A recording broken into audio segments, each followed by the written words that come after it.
Let's talk about listening to your muscles. No, I mean literally listening to them talk. Today, we're diving into the incredible world of electromyography, a technology that lets us eavesdrop on the silent electrical symphony happening inside our bodies every second of the day. So what would they tell you? Would they be complaining about that last workout? Or would they be whispering about something deeper, maybe a more serious problem you didn't even know was there? That's the exact question we're going to get into. And I know this probably sounds like something straight out of a sci-fi movie, right? But it's not. It's a very real, incredibly powerful technology called electromyography, or EMG for short. And believe me, it is changing the game and how we understand and diagnose a whole host of medical conditions. So, how in the world does it work? Well, think of EMG as this amazing, high-tech translator for your body. It's designed to pick up these super faint electrical whispers from your muscles and then turn them into a language doctors can understand. It lets them solve medical mysteries, pinpointing everything from a simple pinched nerve to much more complex neurological disorders. It's like having a direct line to your body's internal switchboard.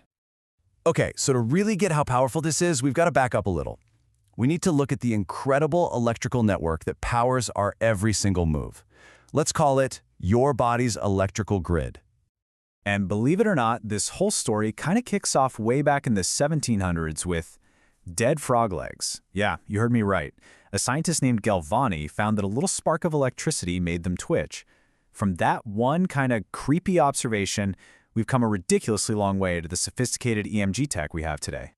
At the absolute heart of every single thing you do, every movement, is something called a motor unit.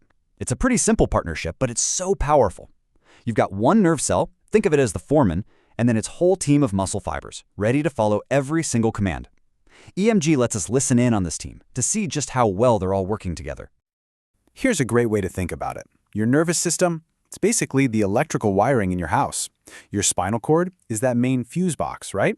And the nerves are all the wires running out to power everything. And EMG, well, that's the ultimate electrician's tool, letting doctors check for any faulty wiring or blown fuses anywhere in your body's grid. Okay, so our body is wired up like a house. Got it.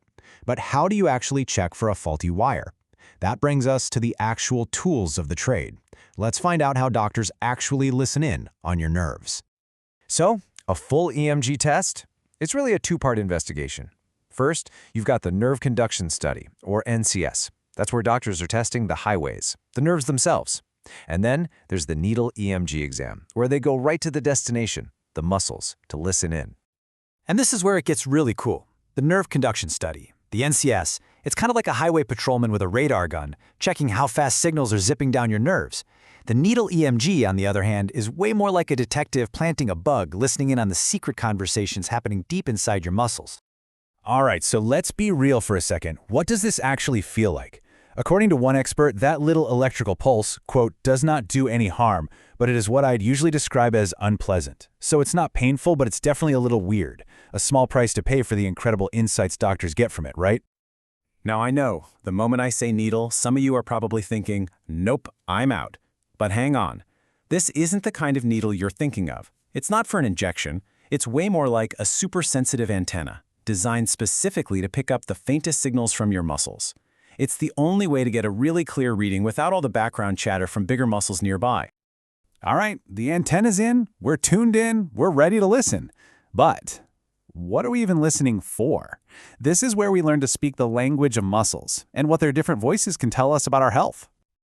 You know, when a healthy muscle is just chilling out, completely relaxed, it's the picture of tranquility. On the EMG screen, you just see a flat, quiet line. It's literally the sound of silence. And in this case, silence is a very good sign. But the second you ask that muscle to do some work, bam, that silence is shattered. A healthy motor unit fires up, and you hear this really distinct rhythmic thump, thump, thump, or maybe a sharp chick, chick, chick coming from the speaker. That is the sound of teamwork. And here's the key. It's the quality of that sound that tells the whole story. If the problem is with the nerve, what they call a neurogenic issue, the signal gets really loud and kind of drawn out. But if the muscle itself is the problem, a myopathic issue, the signal becomes weak, it's faint, it's incredible. It's like listening to a full orchestra and being able to pick out the one instrument that's just a little bit out of tune. But the doctors aren't just listening for the main performance. They're also tuning in for any weird background noise, these little clues. Things like fibrillations. These are tiny invisible spasms from single muscle fibers that have gone rogue. Or fasciculations. You've probably seen these, those little twitches you can actually see on your skin. All these little sounds are clues that something might be up. Okay, so we've learned how to listen to our muscles and how to interpret their language. Now we get to the really exciting part. How all of this is used not just to solve medical mysteries today, but to build the mind-blowing technologies of tomorrow. I mean, the power of EMG in a hospital, it is a total game changer. It's literally the key that helps doctors diagnose a huge range of conditions, everything from a pinched nerve or carpal tunnel syndrome to really serious life-altering diseases like muscular dystrophy and ALS. This is a tool that gives people answers, and that's huge. But hold on, because the story of EMG is nowhere near finished. In fact, we're standing right at the beginning of a brand new chapter. This is where the tech breaks out of the clinic and, well, becomes part of our daily lives. The future? It's wearable. Just think about this for a second. We're talking about advanced prosthetics that someone can control with their thoughts. We're talking about stroke survivors getting real-time feedback on their recovery right from their own living room. Athletes fine-tuning their training by tracking muscle fatigue with pinpoint accuracy. This isn't some far-off dream. This is the future that wearable EMG is building, right now. So, we've gone from the simple twitch of a frog's leg all the way to this incredible wearable tech. EMG has given us a completely new way to understand the language of our own bodies. And as this tech becomes a bigger and bigger part of our lives, the real question isn't if we can have a conversation with our bodies anymore, it's what new conversations are we about to start? What secrets are we about to unlock? The line is open and the conversation is just beginning.